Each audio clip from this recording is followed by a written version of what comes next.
Hindi lamang mga dayuhan kundi pati mga Pilipino ang positibo ang pananaw sa taong 2013. Alamin natin ang ulat mula kay Audrey Guruseta. Bagong taon na naman, marami sa ating mga kababayan ay may iba't ibang paraan ng pagsalubong sa taong 2013 bilang hudyat at pagtanggap ng bagong pahina at pagsubok sa buhay ng bawat Pilipino. Madalas marami sa atin ay kapiling ang pamilya at sama-samang umaasa ng mas matiwasay at maayos na bagong taon.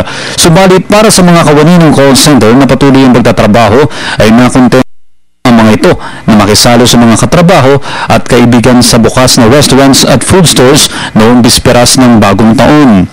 May mga live band at iba pang entertainment program na inihanda ang pamunuan ng Eastwood sa Libis, Quezon City para sa mga working young professionals, expats at foreign visitors na nakisaya at nakiisa sa selebrasyon ng bagong taon.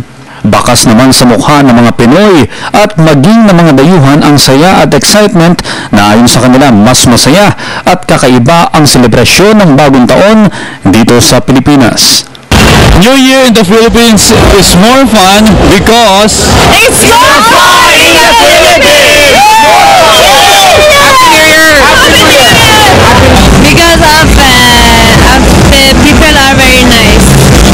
Palagay ko maganda ang hinaharap natin sa 2013 dahil ang ating gobyerno ay maganda ang performance ng 2012. Happy New Year! Here in the Philippines, buo ang pamilya ng lahat. Because I'm with their family. Agbaga family!